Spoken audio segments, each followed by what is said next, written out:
There's been a development on Mercury. And you think Osiris might be involved?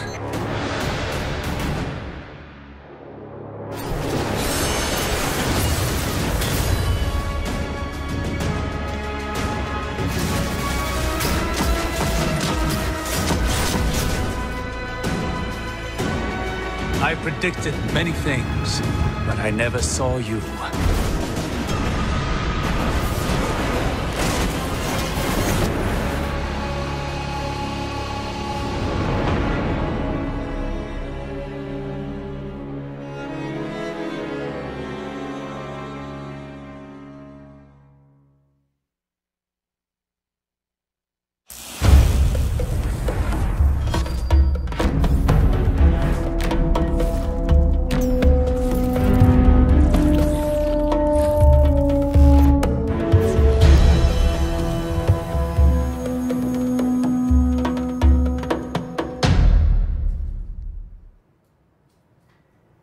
Hello, and welcome to the first in our series of 3 streams about Curse of Osiris, the first expansion for Destiny 2.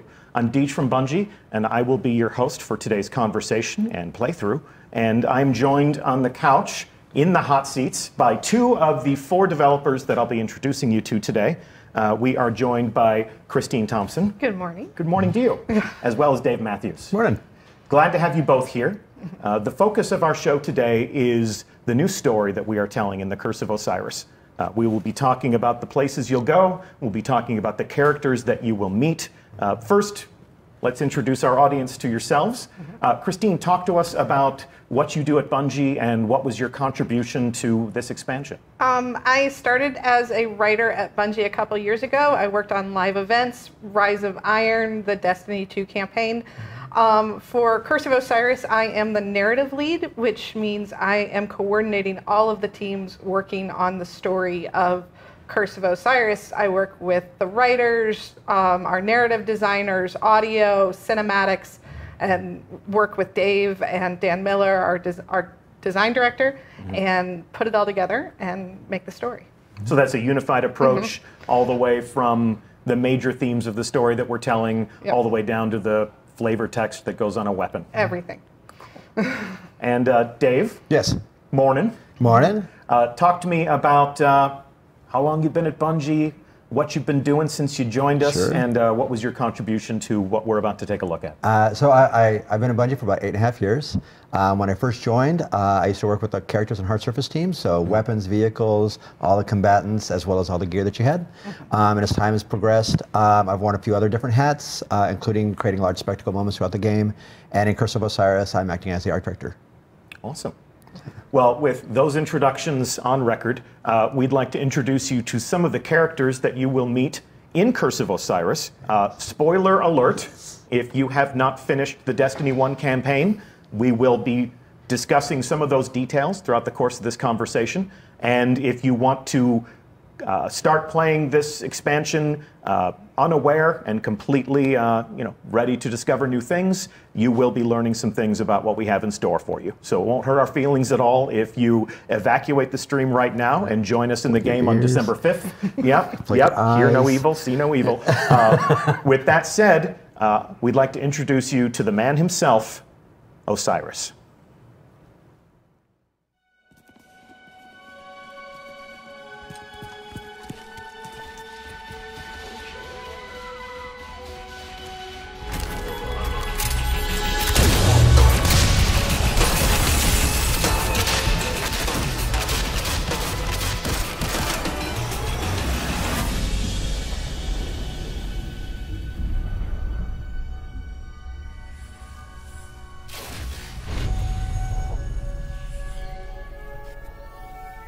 Ominous rocks, killer robots, people in mortal danger.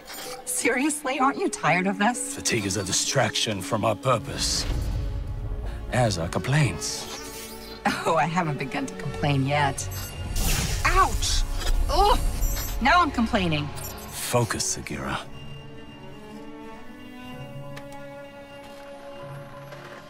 Reach for the sky, big guy.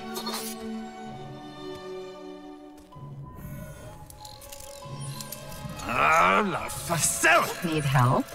Again? I've got it, thank you.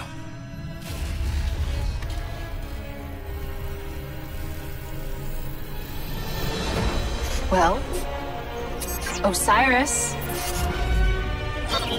What did you see? Slow down. Wait.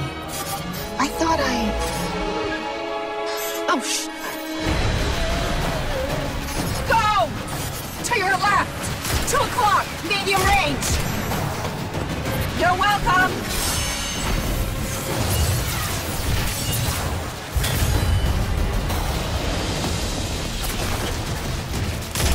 You know, I can't help but notice that even with all of reality to explore, you keep picking the places where they shoot at us.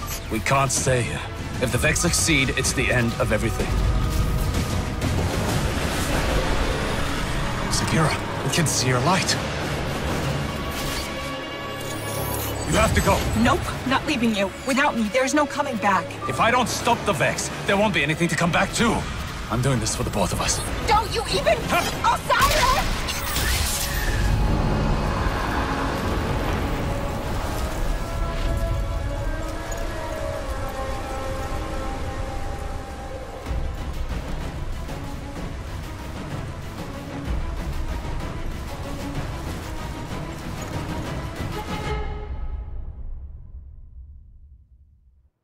So there's a preview of some of the cinematic content that we'll see in Curse of Osiris. Just a couple of comments from our chat right now. Osiris has a fidget cube. Osiris has a named ghost. Osiris has a named ghost. So he's a special guy.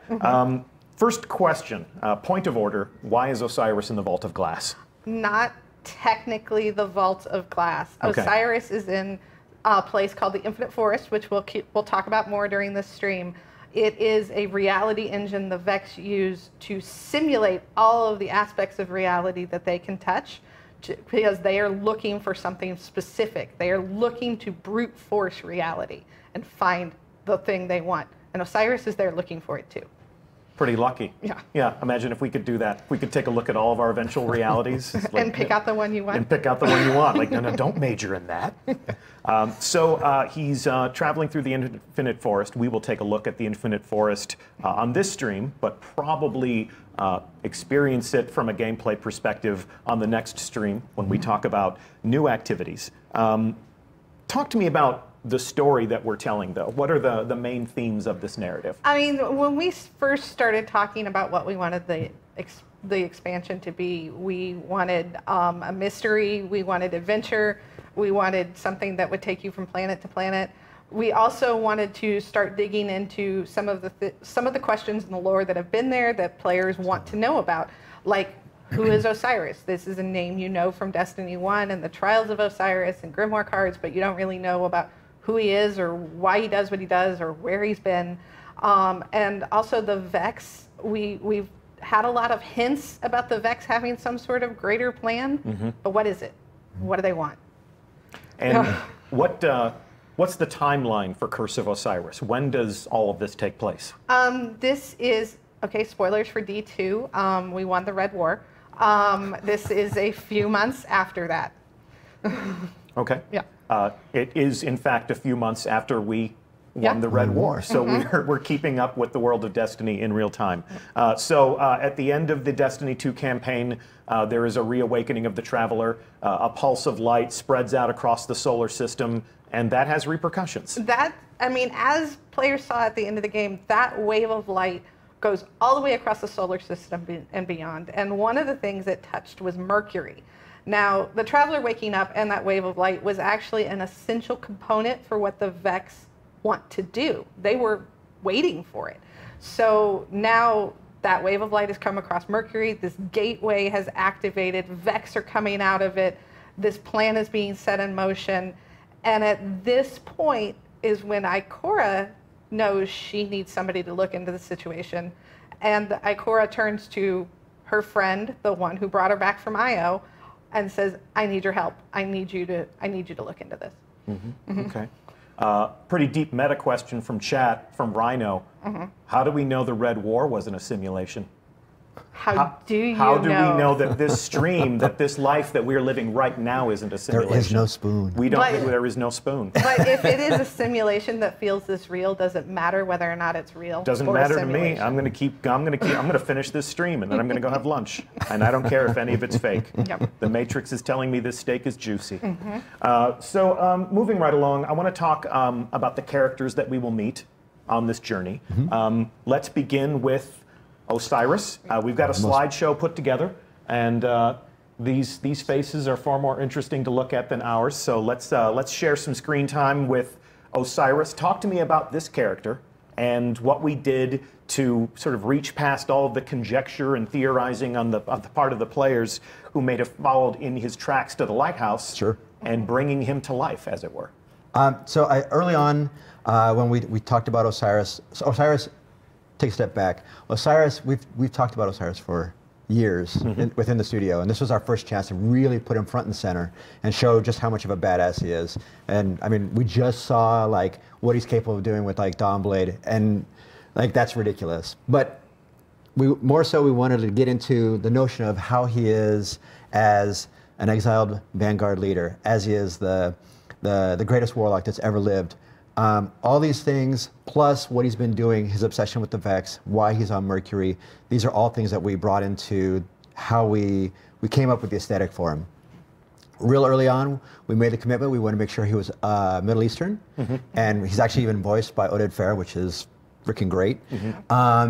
And if you look at the character and you go back and you take a look at the trailer that we were just showing, and you start to step through it, you're going to notice a lot of clues about like chronology and how Osiris continues to work with the gear that he currently has, and when he was exiled, what he took with him. There's a good look at his. There's a good look at his gear right now. Absolutely. If you take a look at it and you start to kind of sweep through it, you're going to notice right off the bat those bracers. Those bracers look a lot like bracers of old, but clearly something's changed. And this is obviously to like exemplify the notion of him exploring the Vex and learning what he can do to modify and take Vex technology and make it his own. And when you are exiled from the tower, you can't go back and decode your engrams. No. But before his exile, he was a powerful figure in the tower. I mean, he was essentially their commander, Yes. right? Absolutely. He was Zavala before Zavala. Yep. So some of the other themes that we definitely are leaning into, absolutely we want to lean into like Egyptian mythology. Yes. So you're starting to see like even around like the neck bangle or even the headgear, we're starting to like tease out some of those aspects that are definitely Egyptian. All these things that pay homage back into like that mythology of just how great of a character Osiris is. Shout out to one of your peers. This is a piece of concept art created by whom? Ryan Gitter. Ryan Gitter. Awesome work, man. Mad Thank artist. you, Ryan.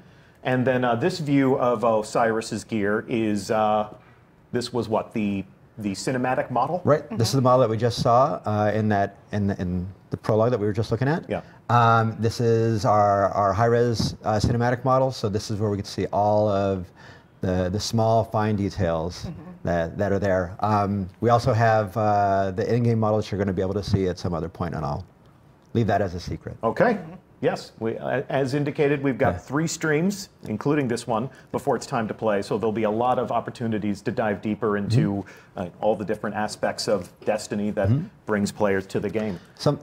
I was going to say, perfect timing. Perfect segue. So one of the other things that's also great about being able to take Osiris and pull him out of the tower and then have him be exiled and move forward is his ghost and what his ghost looks like. So this is Sagira. Yes. I don't want to steal Christine's thunder because this is a really special moment for us. So I'm going to let Christine talk about Sagira. Super, super excited about Sagira. She is the first ghost that you hear in the franchise other than the player's ghost. Yes. She's the first female ghost. She's got a name. She's got opinions. She has a lot of opinions.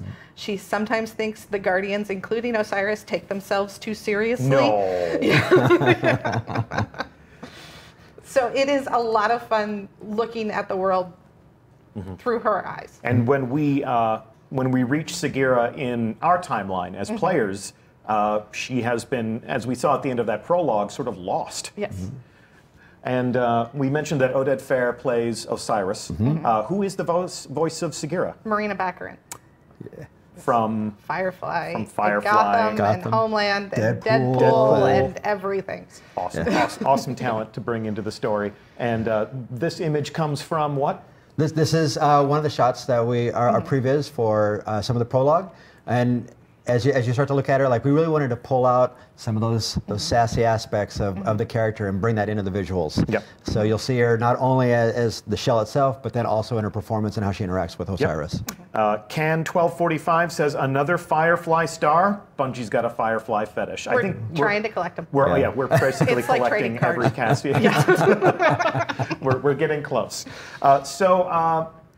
Osiris was once a teacher, a mentor, a commander in the tower, and Osiris's favorite pupil, teacher's pet. Ikora Ray. Yes, my own favorite vanguard, Ikora Ray, makes a return to this story. From an art direction standpoint, you haven't iterated on perfection. Nope. Her armor and her character is as we remember it. Right. The only thing that we've done is, as we start to see a little bit more as the story unfolds, we want to make sure that her performance shows a little bit more of the softer side of her. And I'm sure Christine is happy to talk about that. I'm happy. Ikora, her last Fender performance at the end of the D2 campaign, she says, if losing my light was a test, I think I failed. So now that the Traveler is awake and she has her light back, as do all the Guardians, I want to put that one to rest. She is starting to explore what she needs to be and what she needs to be to become better. And part of that is exploring who she is besides just a weapon, besides just a Guardian, besides just a leader. And that's exploring who she is a human. And that means having a friend. She hasn't had a lot of friends. She hasn't had a lot of people she can trust. But the player is one of those people. Nice. Yeah. And if Ikora had a favorite pupil, he's also got, well, maybe not a favorite follower. I don't even know if Osiris knows he has followers. He knows, but, he doesn't like the celebrity aspect. Okay. We've seen Brother Vance before. Even if we never participated in the trials of Osiris, this was a person who held vigil in the reef and trained people to perhaps help fight to find Osiris someday. Brother Vance plays a prominent role in this expansion. He does. He is in. He's in our social area, which we will get into in a little bit. But also, Vance is a little different from the one we saw in Destiny 1. If Vance in Destiny 1 was somebody who was hoping to someday maybe find the right Guardian who could go and bring back this person that he's studied and learned about and wrote about and, but never really met. Vance in Curse of Osiris is like a guy who knows that he is the gate is open, the signs are coming into place. He is going to see Osiris on Thursday afternoon and it's Tuesday. And he is so excited. Yeah. He doesn't know what to do. This is the second time throughout the course of Destiny that somebody who has trained you in the Crucible gets to step to the forefront and say, what you have been preparing for has come to a point, and it's time to get down to real business. Interesting. And of course, we have some new destinations. We're going to go to new places where we will encounter these characters. Let's jump into that. Of course, we are going to go to Mercury. To Mercury, of course. So this image is what we call a postcard. Yes, this is sort of the touch point. This is basically the artistic keystone that influences all of our design when we build a new world. Absolutely correct. When we're thinking about a new destination like Mercury, we come up with a variety of pillars of a phrase or a word that tries to encapsulate what we're trying to achieve there. And one of the big ones that we have for Mercury is mystery. We teased it and we showed a little bit of it. You had a glimpse of it when you were in the Lighthouse back in D1.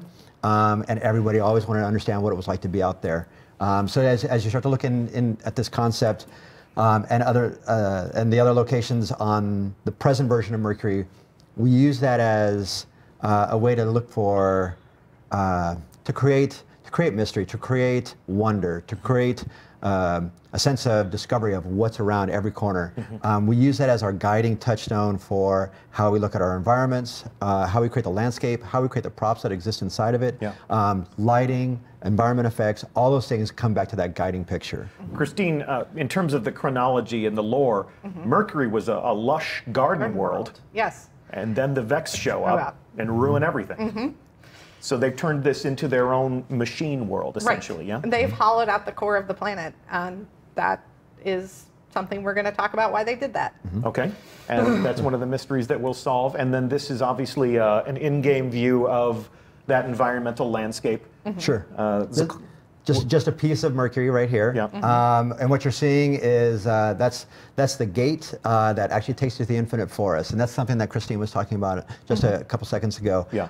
Their reality engine. Their reality engine. So this is an opportunity for us not only to be able to, as a player, to be able to see Mercury on the surface and where we're at right now and today, but then also by venturing through the gate, you can start to explore the mechanisms that is the machine, and then also past, present, and future of Mercury. So this is a concept of the infinite forest. This piece of concept art was created by who? This one is also Ryan Gitter. Ryan Gitter, hard at work making awesome stuff for us. Thank you, Ryan. So this is their reality engine. These are their machines. This is essentially how they jump through time and space and look at every possible eventual outcome of everything that they do. Right. I call it trying to find the equation for the future. Yeah. And then once we look at it in-game, this is sort of a jumping off point, and then you can make your way through that landscape. As the Vex move through this space, and as they tackle every different possible reality, what is that? How does that manifest itself physically in that environment? So, great question. Fabulous question. One of the things that we wanted to make sure early on, when we're starting to think about how we want to interact with the Vex and get into their lore, their ecology, we want to be able to expose players not only to the present Vex that they've seen and they've fought against for quite some time, but this now is an opportunity for us to dig deeper into the precursors and the descendants, which are also going to be facing in Curse of Osiris. This landscape that you're also seeing, I think it's really important to talk about how the gameplay unfolds inside of the Infinite Forest. It's the way that we built it. It's the first time you play through this mission, you'll run through it and you'll experience certain foes and certain objectives. And if you were to run through that mission again, odds are that space is not going to play out the exact same way. The space is different. The enemies that you may face is different. Right. Would you say that this is procedurally generated? Absolutely not. No. So this is lovingly crafted, very intelligently assembled in a way that we can create new and unique experiences every time you come into the Infinite Forest. Yeah, and we've always art directed every square foot that you've encountered. Every decorator, every plant, yes, every budding flower. But this landscape has different combinations of set pieces and enemies to fight, so it gives you a lot of different infinite combinations for experiences. Hence the Infinite Forest. Hence the Infinite Forest. And as we move through this space, we can also experience the Vex manipulation of time. It's my understanding that we can show future Mercury. We can totally show future Mercury. Okay, so this is the Mercury of the future. What are we looking at here? So this is dark. This is deep into the future. We call this. We refer to this picture as the dark future. Okay. This is where the sun has gone dead. What you see in the foreground there is the Lighthouse. After like a tremendous amount of entropy, there is no life on the planet. The only thing that remains is Vex. There's no life anywhere. No light, no dark, just Vex. Just Vex. Just nothing to light the way, but just a sea of red vexed eyeballs. Right. This is a piece of concept art created by? This is by Dorje. Dorje Bellbrook. Man, stellar. Wonderful, wonderful work. And then this is what it looks like inside of the game. Right. That's the Lighthouse in the dark future. So it doesn't look the same. No, it's certainly. Oh, look at that. Yeah, it's completely just busted down. And good segue. The Lighthouse in the dark future is not a hospitable environment. No, it's not. But the Lighthouse of the now, which is really what this is all about, is different than we may have remembered it. Yep. It looks like it's a little bit more hospitable to company and visitors. A little more lived in. So let me tell you a little bit about it. First off, Did you manage to make it in Trials of Osiris? Did you make it to the Lighthouse? Shout out to Pope Bear and Ann Boo. They took me to the Lighthouse once. Once. I was not hired for my thumb skills. How about yourself? Yeah, I've managed to make it there. Yeah. My fire team's been my two boys, Okay. Alex and Griffin. Yeah. They managed to help me get there. Yeah. They're better players than I am. No, it's good of you to give your sons backpacks. Yeah. Boat And anchor, hang on to Christine? them. I've seen YouTube videos of people who made it to the Lighthouse. And I'm sure there are many people watching this stream right now for whom that has been their only exposure to the Lighthouse as well, Yeah. is YouTube videos. And PvP, I am a target. Okay, well, we're all targets in PvP. It's just a question of how hard a target are you. But for everyone watching and everyone who will play Curse of Osiris on December 5th, you're all invited to the Lighthouse. As you said, Osiris's followers are very anxious about the signs pointing toward his return, so they've thrown open the doors and lit the candles. And they're ready for it to happen. So for us, like this is a really big deal for us to be able to have everybody get a chance to go to the Lighthouse. This is an opportunity for us to pay off what people have only dreamed about going to. I want to call out real quick that this is the space that you're going to be able to start a lot of quests. This acts as like the hub for most of Mercury. Okay. You're going to start a lot of your missions here. You're going to want to kind of resolve some of your missions here. There's a lot of mysteries within the Lighthouse for you to explore. And there's a few people for you to interact with. Well, I have a controller in my hands, so let's go there now, shall we? Let's do it. Yep. All right. We break net live, and we are going to the Lighthouse, and here we are. So as you can see, if you've been to the Lighthouse before, it is a changed environment. A little friendlier. You can't fall to your death. That's very kind of you. Yeah. We've kicked out some carpets. We've lit some candles, and this is a functional space. I am armed with a weapon, but I mean this gentleman no harm. The scent of ozone. Come closer, warlock. So much like our interaction with other in-destination vendors, Brother Vance has assumed a functional role as somebody who will guide us and reward us. Absolutely. He sits within the Lighthouse, much like Failsafe, and Devram. Yes, and others. And there you go. And this will be an opportunity for you not only to learn a little bit more about Vance, but then also how Vance sees Osiris and his eagerness for his return. And we can see here that Vance has his own engram. Yep. And the levels have been raised. The levels have been raised. Player level is up, we're bringing it up to 25. Okay. And your light level will go to 330 as a soft, and 335 if you got your mods. Okay. Very good. And we will be taking a look at all of the gear that you'll be able to pull out of this engram in the third stream in the series. Although, for the time being, I figure there's no harm in me showing off the Warlock gear that you'll be able to add to your collection. And this dresses me up as a proper follower in the Order of Osiris. I'm looking Egyptian and badass myself right now. And just to take in a little bit more of the space here, we can see that Brother Vance is very much the scholar, very much the seeker, if you will. A little obsessed. Just a little. Or a lot. We prefer the term captivated. Yes. And the entire space has been redressed. We want to make sure that we want to tell that story visually as well, that not only has Vance come back, but then other followers of Osiris have started to come back as well. Yes, yeah, we got a gathering of his followers right here. And these two fellows right here, near and dear to my heart. Look at that, they're exos. Looking mean fellows. This is a place of study. This is a place of learning. These guys have more books than the speaker. Is that too soon? Maybe. So the gate there is live. We will go through there in just a moment, but there's more to look at here in this space. Sure. As I move through slowly and deliberately, like a cinematographer.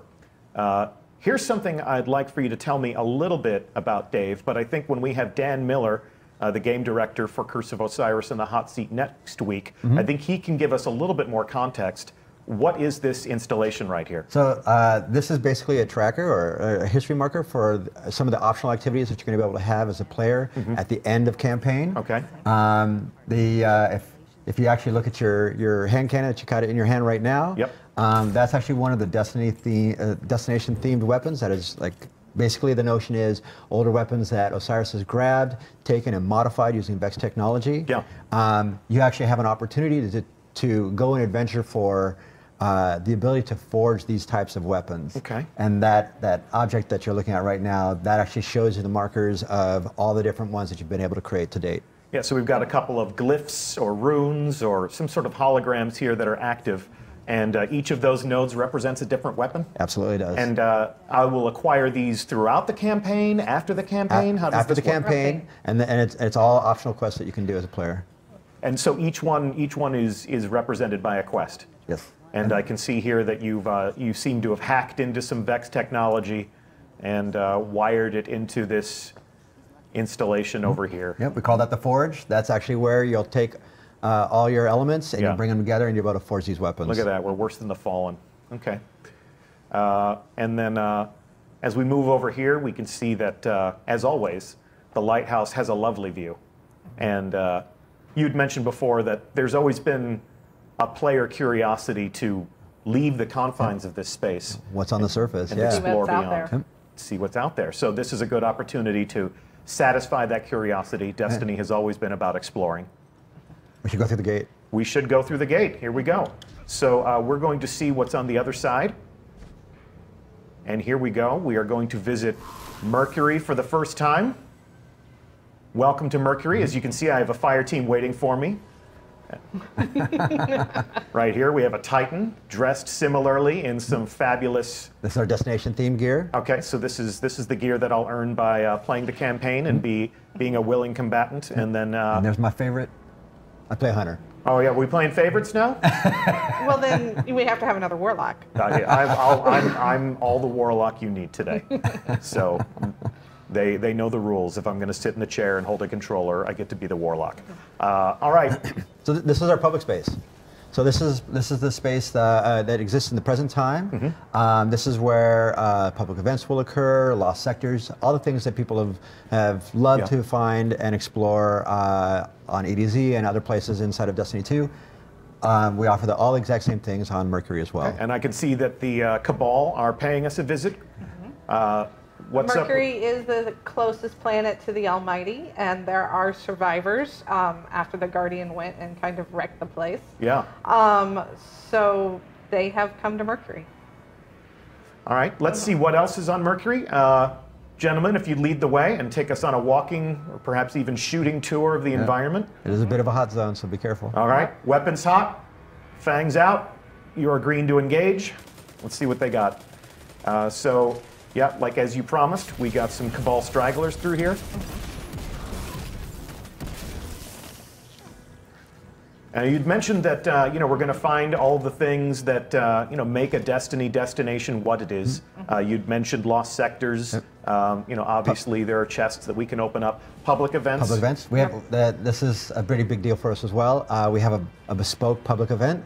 It is handcrafted for the space and integrated into the public space. Okay.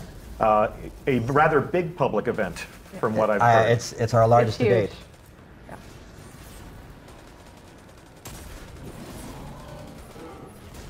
Probably want to watch out.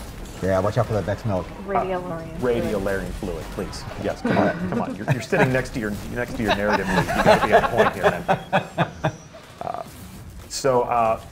As they have engaged the enemy, whether we like it or not, we've stepped into a war with the Cabal.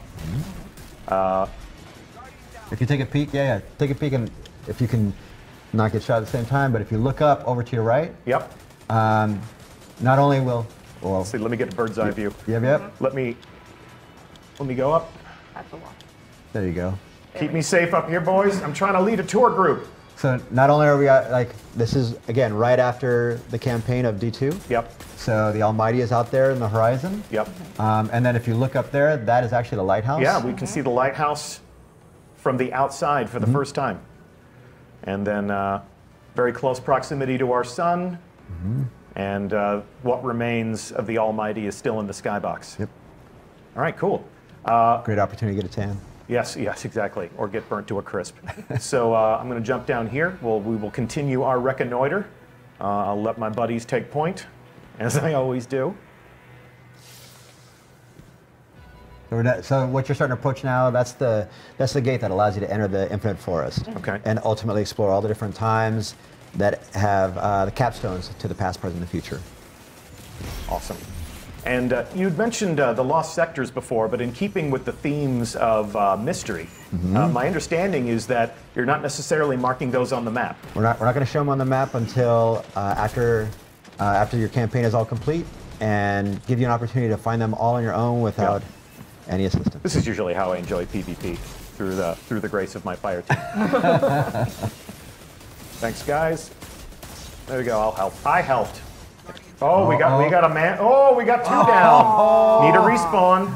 Don't wipe. There we go. All right, let's move along. I'm going to speed through this environment. We're going to go up to the gate to the Infinite Forest.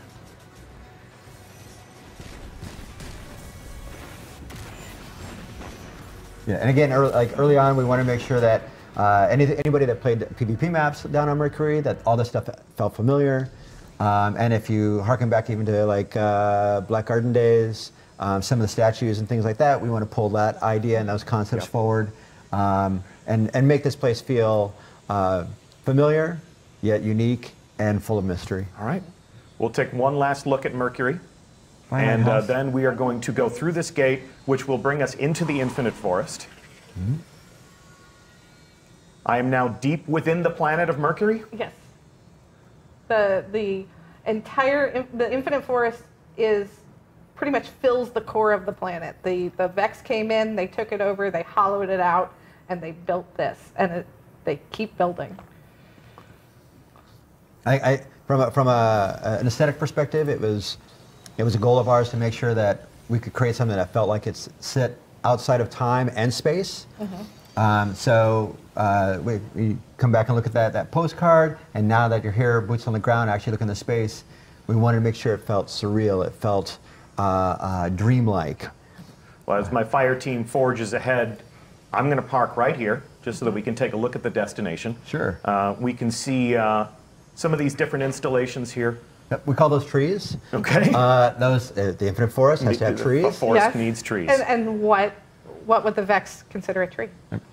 So, and you can see that there's sort of a different aesthetic for some of the different trees. This one's pristine. This one is not. That one is not. These are all different trees that allow you as a player to go to different times. So as you, like the one on the right that you were just looking at, that will take you to the future, to the dark future. The one that's just slightly off to the left, that's when it's going to take you to another version of the past, to the present. And then the one that's pristine that you're looking at right now is deep in the past when Mercury was a lush garden planet. And that is one of the things that we are leaving for player exploration. We're not going to show you Mercury of the past today. Not yet. By your command. Please, and, thank you. You can see we are, in fact, inside the planet. There is no sky here, only the natural ceiling of the planet's crust, I guess you would say. Mantle, maybe? Mantle? The crust? I really needed to pay more attention in geology, but I knew that wasn't the best possible future for myself. So much like the Vex, I made a command decision there. Fantastic. Well, I am going to take us back to orbit. I'm going to abandon my fire team, and they'll be okay. They'll be fine. Yeah, I wasn't much help to them anyway.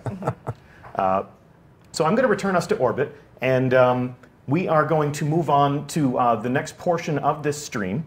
So I'm going to thank you so much, both of you, for joining us on the couch and talking to us a little bit about the story. Hopefully we didn't reveal too much. Hopefully we have created that sense of curiosity so that you can jump in and you can discover these things for yourselves. This was a good teaser, I hope. And little taste of things to come. Yep. That was the goal. So I appreciate you both joining me on stream today. We are going to refresh the couch. We're going to bring 2 more developers onto the hot seat. But Round before 2. you go, one more time, Dave Matthews, art director. Thank you. Christine Thompson, our narrative lead. Thank you. Thank you so much for talking to us. You are free to go, as they say. And I'm going to do an inspection of the director right now while you get back to work, and we welcome 2 other developers onto the hot seat. Awesome. Thanks so much. Thank you. So let's take a look at the director. Let's open this right now. Just want to give you a brief tour of some of the different things that you can expect to find as part of Curse of Osiris. The first thing that we will take a look at is the strike menu. As you can see here, the Heroic Strikes playlist, is coming back. Great source of cooperative fun with yourself and 2 friends, as well as a good source of rewards. You can also see that we do have a Mercury destination that we're adding as a node to the director. And thanks to the almighty, Mercury does not have all of its structural integrity. It's been devouring the planet as fuel. Thankfully, it takes a long time to devour a planet, so there's enough left for us to explore. I also want to take this stream as an opportunity to answer what has been a question since the original reveal of Curse of Osiris at Paris Games Week. We have made the promise of new raid content, and there have been a number of questions as to what exactly that means. And to answer that question, we have brought onto the couch 2 other members of our team. Stuart Monsky, this is your first ever Bungie stream. Hey, it's great to be here. Yeah, great to have you, man. We'll adjust our levels and make sure that our audience can hear you. But I'm glad that you could join us on the couch and meet the community that has been playing the raids that you've worked on. Yeah, it's really exciting. We've got a bunch of cool stuff to show them today. Cool. And Brendan Thorne, you're no stranger to this environment. We actually had you giving some developer commentary on a raid-along on streams past, but it's great to have you back. Thanks, good to be back. It's always fun. So before we take a look at the director and before we answer some of the burning questions about new raid content, talk to me about what you do at Bungie and what has been your contribution to what we are calling a raid lair. So I'm a senior designer on the raid team, and I do encounter design, and I'm also the lead on the very first raid layer we're doing for Curse of Osiris. Okay, and that's what we'll be talking about today. And then Brendan, for those that may be meeting you for the first time, albeit virtually, what is it that you do at Bungie? I read Reddit a lot. No, I work on raid encounters and develop bosses. Okay, fantastic. So let's take a look at the director again. I'm going to open the Leviathan menu here. And as we look at how this menu has changed, what we can see is that the original raid is still a component of the experience, of course, but we've added a new node. And this is what we're calling a raid lair.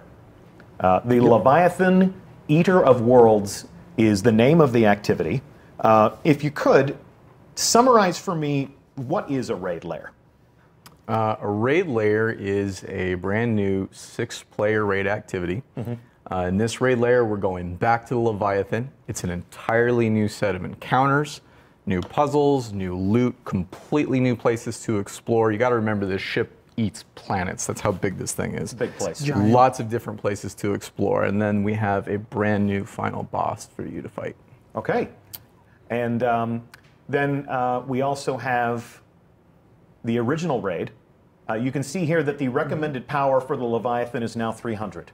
We're bringing everything up. We want to make sure that we have a variety of raid content to play. We don't want to deprecate anything.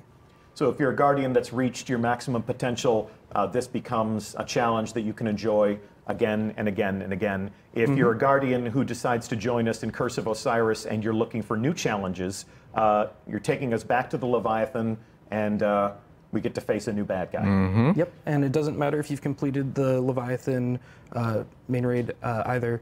You can play this anytime you want. Separate activity, Yep, separate requires activity. 6 players. What is the scope of a raid lair if you were to try to size it up? So it's not as lengthy as the original Leviathan, but there's still a boss and then all the challenges leading up to them. So it's going to be a pretty sizable addition. Yeah, and it's no less challenging or less fun than any other raid we've made. This raid is a ton of fun. We've been playing a lot internally. It's extremely challenging. You're going to die a lot. We're gonna, okay. You're going to All die right, a is lot. that's the challenge? It's very You're hard. going to die a lot, Guardians. So hopefully that challenge is accepted. Let's see. What else can we say about this? We guide the Leviathan. We will also guide the raid lair. With your permission, I'm going to launch this activity. Let's do it. Sneak peek. All right. We'll take a look at that. Before we go down, if we survive after dying a lot, what are we going to earn? New armor, new weapons, new cosmetics, all at a higher light level. Okay. Yep, and we should also note that you mentioned we're bringing up the original Leviathan raids, so those rewards are going to get brought up as well too. So you're going to have a variety of raid content to pick from each week. Some nights you might feel like a longer raid, other nights you might only have time for raid lair. Gotcha. Okay. And then let's see. Will there be a prestige mode for the raid lair? We're going to have a prestige mode. It's brutal. The sandbox difficulty is way up. Yeah. Yeah, very- you're going to very die a hard. lot. You're going to die a lot. Okay. So talk to me about what motivated the team. Actually, let's come back and I want to take a look at this one more time because there actually is something that I failed to call out here. Let's take a look at the menu one more time. What motivated us to handle raid encounters like this?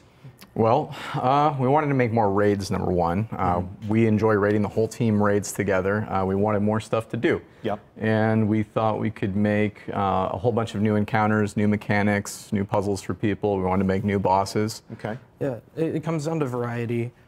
We wanted a variety of encounters, like more puzzly raids, more sandbox-focused raids, and we also wanted to have variety in the amount of time commitment because, like you were mentioning earlier, sometimes it's hard to get a full group of 6 people together for 3 hours or so, or however long.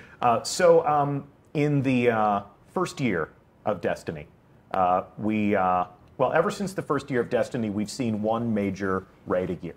Yep. But in the first year of Destiny, we obviously had the Vault of Glass, and then in the first expansion, The Dark Below, we had Crota's End, and then in the House of Wolves, we had Prison builders, but no raid. But no raid, which was an interesting moment. With this, I can see that we have a node here that's blank. What are you going to fill that with? That's, excuse me, that's going to be the second raid layer, and it's going to be an expansion too. Okay, so we will have an additional raid layer added to the game with expansion 2. We're forecasting that for spring, if you're keeping track. This enables us to create content that raiders can enjoy more frequently, like you said, giving them more variety of activity and making sure that we are satisfying that urge, satisfying that that hunger for challenge and dying a lot more frequently. Okay, so as promised, we're going to launch this activity. So we now take you back to the Leviathan. If you're a hardcore raider that wants to go in blind, again, spoiler alert, I'm not going to show you how to play this raid, but I'll give you some sense of the first steps that you might take in this activity. And you guys, have you been play testing this activity with Team Velveeta? Oh yeah, Yes. Team Velveeta they are the best of the best we have at Bungie, and we use them sort of as our metric. They're a lot better than the raid team. Yep. So we try to balance around. Better than some of us. Yeah, I suck. So here we are. If you're a hardcore raider in Destiny, this environment is not strange to you. We are aboard the Leviathan in orbit around Nessus, and this planet-devouring machine, this space-faring killer of worlds, is a big place. Yeah. Takes a big place, takes a big ship to eat a planet. Yeah, and so far we've only been to the palace on the top of the ship, and this thing eats planets. There's a lot of different places that we can go. And so we thought, hey, let's go back to Leviathan. We've got more stories to tell. We have totally new places to go. Yeah. So we're gonna go somewhere else this time. Yeah, you still haven't been down below. You've seen a little bit under the city, but that ship is massive. Into the belly of the beast, as it were. Yes, the original name for it before we named an achievement that. Okay, so now we are going to investigate the Eater of Worlds. In the original raid in Destiny 2, we did this ascent, and where are we going this time? You're going down. Yeah, down into the belly, like you said. So we don't want to show too much. We can maybe take them in the door, but all right, not too much further than that. But in the immortal words of Kevin Flynn, that is a big door. And I'm going to park it right here. So this is if you are a raider and if you are ready for new challenges, this is what awaits you. You'll open this door, you'll descend into a brand new raid lair, and we'll see what awaits them. Will you guys be piling into our theater to watch as people undertake this for the first time? Always. Yeah, it's a party every time we do it. Yeah, it's great. We love it. When will this go live? Will this be live to the first fire team that can finish the campaign and dive in, or are we going to illuminate a starting line? It's going to be a starting line. As always, we want to treat the competition with respect. So we'll shoot the starting pistol, we'll spectate, we'll cheer for the winners. Yep. All right. It'll be shortly after DLC launch. I think we'll talk about the exact date later. Okay. When we're ready to tell you about the exact date, we'll set those expectations. We'll give everyone an opportunity to fire team up, get prepared, and rush out there in an attempt to grab the trophy and win some glory for themselves. Anything else you want to tell our community about the raid lairs? I don't want to spoil anything. Certainly not. It's Certainly not. completely different. I can't wait for people to see this. This is actually more than we've ever said about any sort of raid context or any sort of raid engagement prior to the launch of a thing, but with Destiny, we always seem to be breaking the mold for the player experience and introducing different ways for people to experience content. So this one felt like it needed a little bit of explanation, so here we are. If we brushed up too close to this, sorry. We did invite people to evacuate the stream, but you know, we wanted to satisfy the curiosity as to what raid lair. That is lair, not layer. That is L-A-I-R. That's a question that was asked right now in chat. I'm not being pedantic. That is a raid lair, similar to a dungeon or a realm or place where a boss lives. Get a out of boss's my lair. house. Yes, yes. All right. Well, this and other trials and challenges await you on December 5th as part of the Curse of Osiris. It has been our pleasure to host you on stream today. Stuart Monsky, Brendan Thorne, obviously I'm Deej, I've been your host, and I hope that you will join us next week. We'll have Dave Matthews back along with game director Dan Miller, and we're going to take a look at some of the different activities that you will play in the Curse of Osiris, including the biggest public event you've ever seen in Destiny, as well as a live fire exercise through the Infinite Forest. If that feels like more information than you need, we'll see you on December 5th. Otherwise, we'll see you in a week, and then a week after that to take a look at all the gear that you'll be able to earn in Curse of Osiris, or even as any player of Destiny 2 as part of Season 2 of the experience that will continue to refresh with different things to do and different things to earn. Thank you so much for watching. See you again in a week.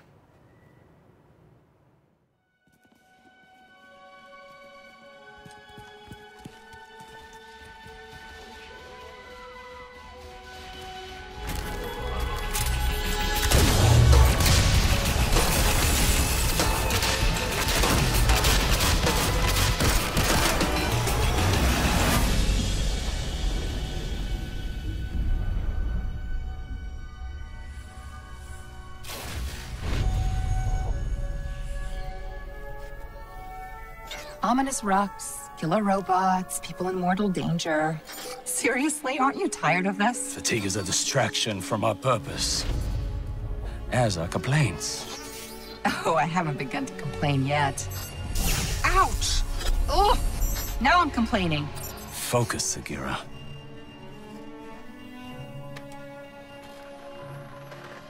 Reach for the sky, big guy.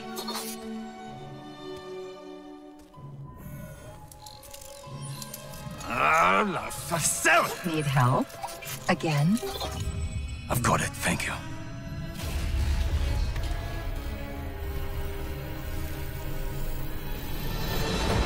Well, Osiris. What did you see? Slow down. Wait. I thought Oh, Go! To your left! 2 o'clock! Medium range! You're welcome!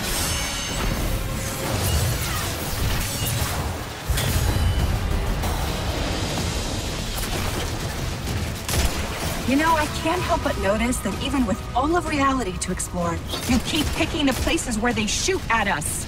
We can't stay here. If the Vex succeed, it's the end of everything. Sagira, we can see your light. You have to go. Nope, not leaving you. Without me, there's no coming back. If I don't stop the Vex, there won't be anything to come back to. I'm doing this for the both of us. Don't you even... Osiris!